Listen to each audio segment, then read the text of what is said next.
Link TV, connecting you to the world. Link TV is viewer supported. Watch more at linktv.org. An Egyptian court convicts 26 men of spying for Hezbollah.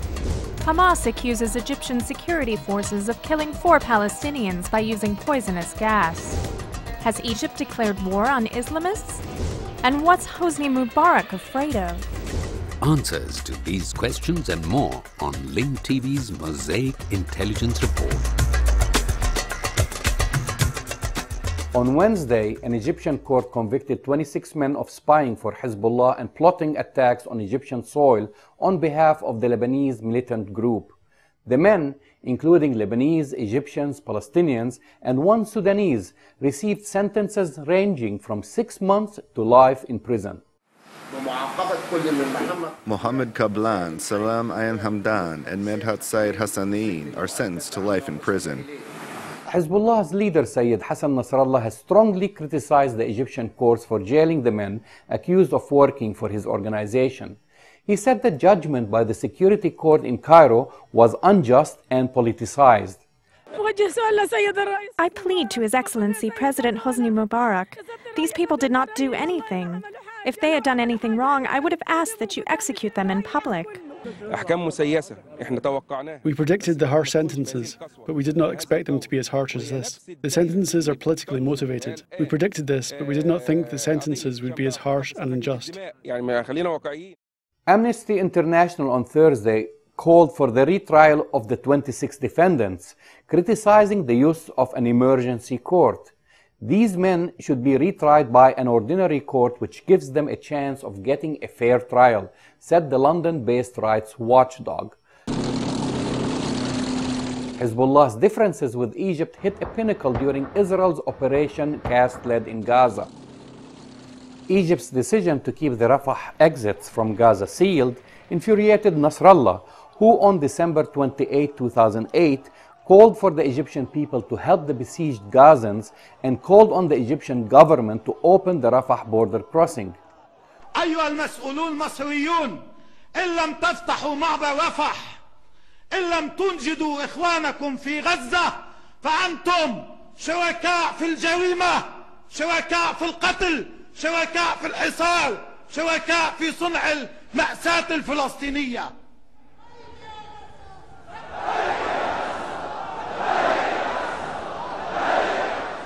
His statements at the time were interpreted by the Egyptian government and state-controlled media as meddling with Egyptian affairs and a call for a military mutiny and overthrow of the regime in Egypt. But now, Egypt has another issue to account for.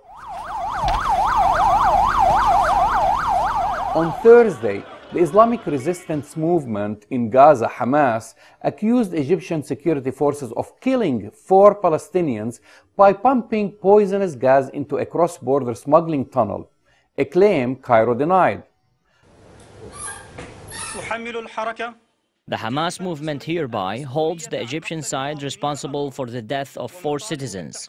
First, we demand an investigation into the incident and for the announcement of the results and for those responsible to be brought to justice. Second, we strongly condemn the repeated killings and targeting the average Palestinian worker. Egyptian security officials said, however, that their forces had destroyed 4 smuggling tunnels along the Gaza-Egypt border but were not aware of any casualties.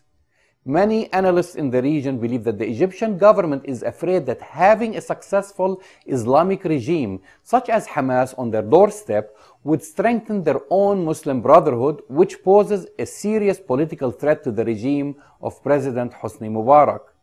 Some Arab media commentators have upped the ante by accusing Mubarak of declaring a war on Muslim organizations. But the Egyptian government and its media have been pointing the finger towards Iran and describing Hezbollah and Hamas as proxies to Tehran. Egypt, for many years, took the lead in championing Arab causes in Palestine, Algeria, and Yemen, has been replaced by non-Arab countries like Iran and Turkey. For the past several years, the popularity of the ruling regime has been on a steady decline, both in Egypt and in the region. Being popular with the people, however, has long ceased being a priority for Egyptian President Hosni Mubarak.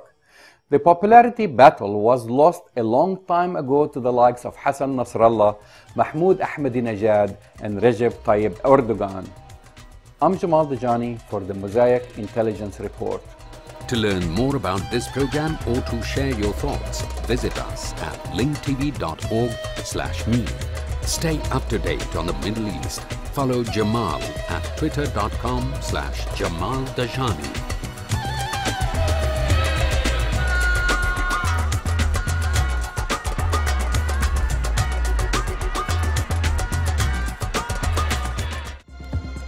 This program is brought to you by Link TV for educational and non-commercial use only. Link TV is the only U.S. network dedicated to global and national news, uncompromising documentaries, and diverse cultural programs which connect you to the world.